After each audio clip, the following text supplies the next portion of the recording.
বাইরে কি গরম করছে, ঠান্ডার মধ্যে ঢুকে একটা ঘুম দিই।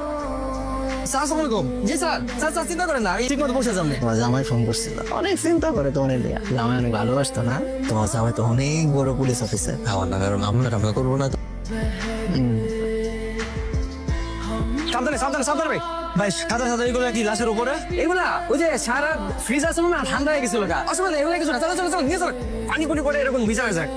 কেমন লাগলো? ঠান্ডা লাগে নাই তো? আমার কিন্তু মেলা ঠান্ডা লাগছিল। কি তাই না?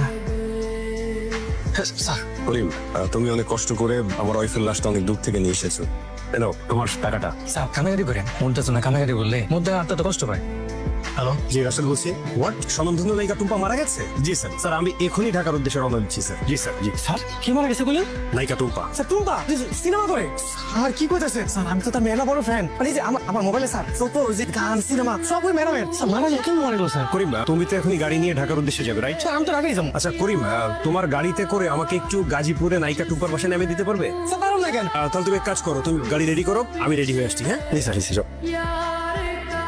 স্যার ম্যাডামের লেগা কষ্ট পেন, মানুষ তো স্যার মরণশীল, মরতো তো একদিন সবারই হইব, তাই না স্যার? দেখবেন আল্লাহ ম্যাডাম রে জান্নাতবাসী করবো। স্যার আপনি কিন্তু অনেক ভালো মানুষ। স্যার আপনার মতো পুলিশ অফিসার দেশে বুঝা পাওয়া মুশকিল আছে। আচ্ছা করিম, তুমি এই রুটে কতদিন ধরে গাড়ি চালাও? এই তো স্যার 5-6 বছর তো হয়ে গেছে। আচ্ছা তুমি এই যে গাড়ি দিয়ে লাশ ক্যারি করো, তোমার ভয় লাগে না? কি কোন স্যার, মৃত মানুষের ভয় কিসের স্যার? ভয় তো ভাই জ্যান্ত মানুষ।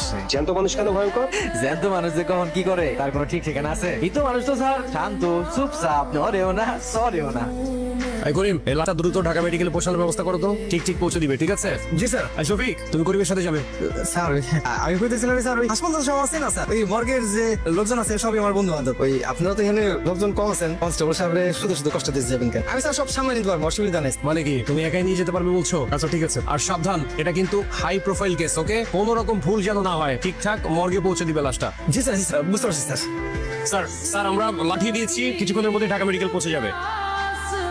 আমাকে একটু ইমার্জেন্সি গ্রামে যেতে হবে। কিন্তু কেন স্যার? অবাধ, একমাত্র আমার ওয়াইফের লাশের সাথেই টুম্পা হত্যা রহস্যটা লুকিয়ে আছে। আমি ইমার্জেন্সি এখন যেতে চাই, তুমি এই দিকটা সব সামলে রাখবে। হ্যালো অবাধ, শোনো, টুম্পার মৃত্যু আমার স্ত্রীর মৃত্যুর পরে হলেও আমার মনে হয় দুটো ঘটনার সাথে একটা সিমিলারিটি আছে। আমার মনে হয় করিমই এটা আসল রহস্য, ওই লাশবাহী গাড়িটার মধ্যেই আসল রহস্য লুকিয়ে আছে।